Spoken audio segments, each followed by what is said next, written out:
जी आपल्या आसपासची बातमी असेल आपणा सर्वांसाठीची. आपण पाहत आहात 7 मराठी न्यूज. श्री रामदास अठावले.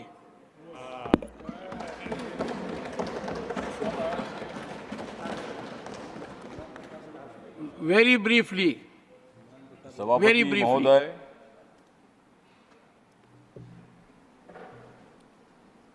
माननीय मोदी जी ने दिया है 80 करोड़ गरीबों को रेशन।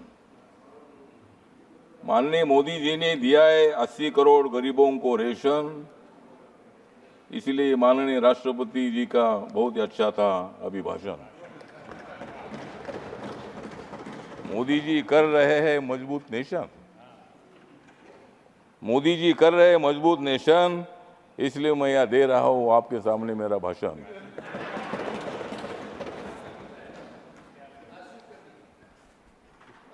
नरेंद्र मोदी जी प्रधानमंत्री बने हैं तीसरी बार, क्योंकि कांग्रेस और इंडिया आघाड़ी की हो गई है हार। मोदी जी प्रधानमंत्री बनेंगे बार बार बार, और कांग्रेस की हो जाएगी हार हार हार।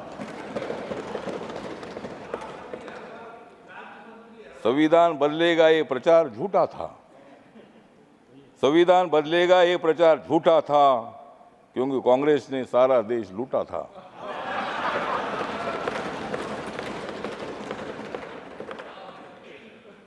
राहुल गांधी का प्रधानमंत्री बनने का सपना 4 जून को टूटा था। राहुल गांधी का प्रधानमंत्री बनने का 4 जून को सपना टूटा था।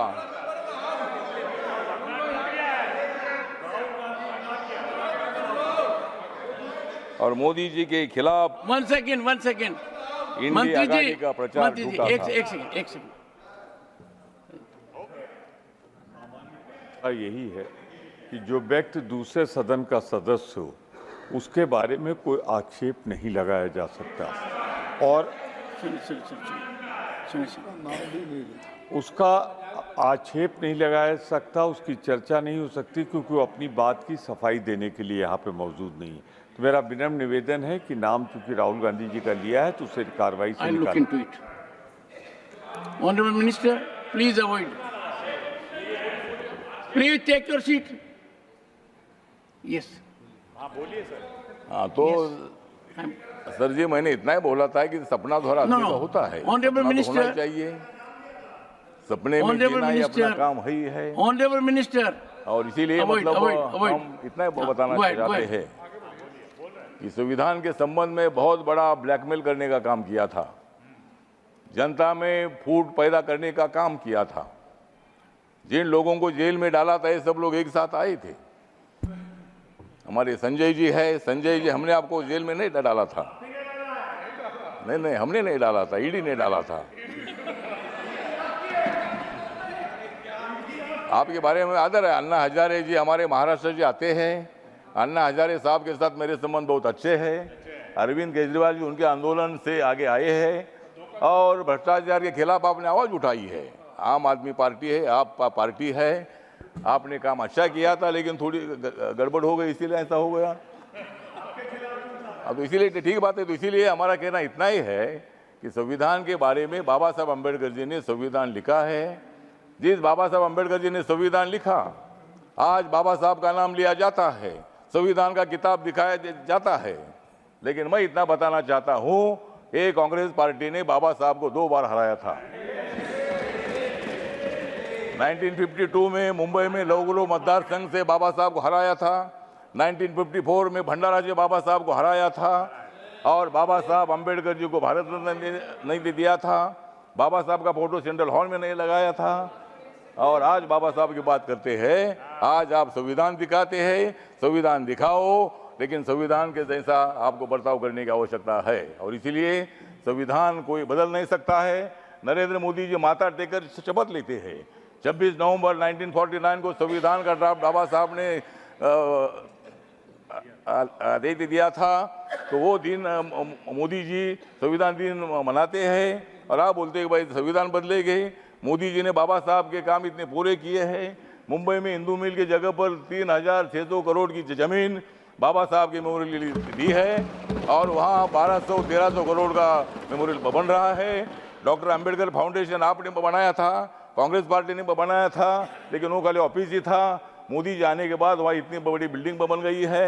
जहाँ बाबा साहब ने संविधान लिखा वो 26 अलीपुर रोड पर इतना सुंदर मेमोरियल बन चुका है। इतने काम करने वाले मोदी जी संविधान कैसा बदल सकते हैं? वो कांग्रेस को बदल सकते हैं लेकिन संविधान नहीं बदल सकते हैं। तो संविधान बदलना इतनी मामूली काम नहीं है और उसमें अमेंडमेंट करना इसका मतलब संविधान बदलना नहीं है। बाबा साहब अंबेडकर जी ने संविधान सभा ने ही अमेंडमेंट करने का अधिकार पार्लियामेंट को दे दिया है और जब भी मतलब नया कानून बनाना होता है, पुराने कानून में कोई मतलब अमेंडमेंट होती है, वो अधिकार पूरा अपने को होता है। और इसीलिए मुझे लगता है वो संविधान बदलना ऐसा हम नहीं बोलते हैं, लेकिन आप लोग इसी तरह का खाम प्रचार कर रहे हैं। सब इतने नेता मोदी जी को हराने के लिए इकट्ठा आए हैं, लेकिन तुम मोदी जी को हरा नहीं सकते हैं। मैं मोदी जी के साथ हूँ। मतलब ठीक बात है, आपको लोकतंत्र में अधिकार है, आपकी सीट ज़्यादा ये अच्छी बात है और आप इतनी ज़्यादा सीट ना आए कि आप उधर ही रहे और हम इधर ही रहे, मतलब ऐसा भविष्य में होगा तो ठीक बात है। तो अगले बार भी आप ट्राई करिए। लेकिन आज जो राष्ट्रपति का अभिभाषण है, इसका मेरी जो रिपब्लिकन पार्टी ऑफ इंडिया है, बाबा साहब अम्बेडकर जी की स्थापित हुई पार्टी है, इस पार्टी की तरफ से मैं मतलब इस अभिभाषण का सपोर्ट करता हूं और अपोजिशन को इतना ही बताना चाहता हूं कि मोदी जी स्ट्रांग नेता है, मोदी जी मजबूत नेता है, मोदी जी के साथ इतने हमारे लोग हैं और तुम कितनी भी कोशिश करो लेकिन मोदी जी हारेंगे नहीं, वो तुमको हराएंगे। राज्य शासनाने सुरू केलेल्या लाईक आणि लिंक शेअर मुख्यमंत्री करा. माझी लाडकी बहीण आसपासची बातमी असेल आपल्या सर्वांसाठीची या योजनेसंदर्भात जिल्हा ग्राहक संरक्षण समितीच्या